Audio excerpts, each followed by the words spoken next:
பாகிஸ்தான்ல ஆயில் எடுக்க அமெரிக்க அதிபர் டொனால்ட் ட்ரம்ப் ஆசைப்படும் விவகாரத்துல என்ன நடக்குது அப்படிங்கறத இப்ப நம்ம விரிவா பார்க்கலாம். இந்திய இறக்குமதி பொருட்களுக்கு 25% வரி என அறிவிச்சிருக்காரு அமெரிக்க அதிபர் டொனால்ட் ட்ரம்ப். இந்திய வர்த்தகத்துல அமெரிக்கா பெரிய பங்குதாரரா இருக்கும் வேளையில அவருடைய நடவடிக்கை இந்தியாவுக்கு பின்னடைவாகவே இப்ப பார்க்கப்படுது. இந்த சூழலை தான் பாகிஸ்தானுடன் இணைஞ்சு ஒப்பந்தம் ஒன்றை எட்டி இருக்கும்னு அறிவிச்சிருக்காரு ட்ரம்ப்.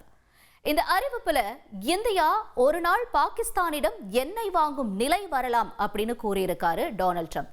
இந்தியாவினுடைய பரம எதிரியா இருக்கிற பாகிஸ்தானுடன் நெருக்கம் காட்டுற ட்ரம்ப் இப்படி பேசி இருக்கிறது சர்ச்சையை ஏற்படுத்தி இருக்கு.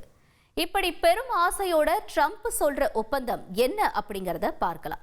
அதாவது பாகிஸ்தான்ல கச்சா எண்ணெய் எடுப்பதற்கான கட்டமைப்பை பாகிஸ்தானும் அமெரிக்காவும் இணைஞ்சு மேம்படுத்துவதற்கான ஒப்பந்தத்தை எட்டி இருப்பதா சொல்லியிருக்காரு.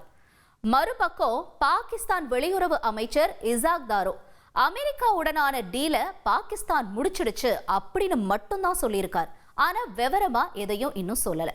இப்ப பெரும் எதிர்பார்ப்போடு ட்ரம்ப் பாகிஸ்தானை எதிர்நோக்கி இருக்கிற பாகிஸ்தான்ல அப்படி எவ்வளவுதான் எண்ணெய் வளம் இருக்கிறது அப்படிங்கிற கேள்வியை எழுப்ப வச்சிருக்கு.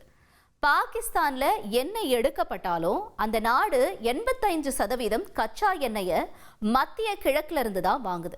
2016 பாகிஸ்தான்ல 35.35 கோடி பீப்பாய்கள் கச்சா எண்ணெய் இருப்பு இருக்கிறது உறுதி செய்யப்பட்டுச்சு. ஆனா இப்ப நாள் ஒன்றுக்கு 5 லட்சம் பீப்பாய்க்கு மேல கச்சா எண்ணெய் பாகிஸ்தானுக்கே தேவைப்படுது. இப்ப எண்ணெய வெளிநாட்டுல வாங்காம பாகிஸ்தான் உள்நாட்டுல இருக்கிற எண்ணெயை மட்டும் எடுத்தா அந்த நாட்டுக்கே 2 ஆண்டுக்கு இது போதாது அப்படின்னு தான் சொல்லப்படுது. இதுல கடந்த ஆண்டு பாகிஸ்தான்ல இருந்து ஒரு தகவலும் வெளியாச்சு. பாகிஸ்தான்ல கடல் பகுதியில கச்சா எண்ணெய் எரிவாயு பெருமளவு கண்டறியப்பட்டிருக்கிறதா தகவல் ஒண்ணு வெளியாச்சு. அதாவது உலகிலேயே 4வது பெரிய எண்ணெய் அப்புறம் எரிவாயு இருப்பு அங்க இருக்கு அப்படின்லாம் பேசப்பட்டுச்சு. ஆனா இதெல்லாம் உறுதி செய்யப்பட்டுச்சா அப்படின்னு கேட்டா அதுக்கெல்லாம் பதிலாக இருக்கிறது இல்லை அப்படிங்கிறது தான். அதாவது பாகிஸ்தான் கிட்ட கடலுக்கு அடியில எண்ணெய் எடுக்க தொழில்நுட்பமும் இல்ல, அதே மாதிரி கட்டமைப்போ ஆய்வையோ மேற்கொள்ள இப்ப நிதியும் அவங்க கிட்ட கிடையாது. இதனால கச்சா எண்ணெய் இருப்பு உறுதி செய்யப்படல, அதாவது ஆராய்ஞ்சு உறுதி செய்யப்படல அப்படின்னு சொல்லப்படுது. இப்ப எண்ணெய் இருப்பை உறுதி செய்யவே பாகிஸ்தான் ரூபாயில அந்த நாட்டுக்கு 1.41 லட்சம் கோடி தேவைப்படும் அப்படின்னும் அதற்கு 5 ஆண்டுகள் கூட ஆகலாம்னு வல்லுநர்களால சொல்லப்படுது.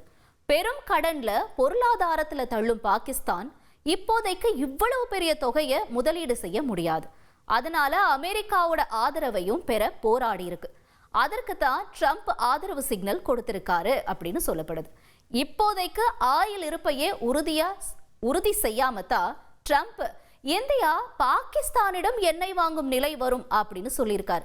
பாகிஸ்தான்ல ஒரு கட்டமைப்பு இல்ல, இந்தியாவோட நல்ல உறவு இல்ல அப்படிங்கிற சூழல்ல ட்ரம்ப் சொல்லும் இந்த கருத்து இதெல்லாம் நம்புற மாதிரி அங்க இருக்கு அப்படிங்கிற கருத்தை தான் முன்வைக்கிறாங்க வல்லுநர்கள்.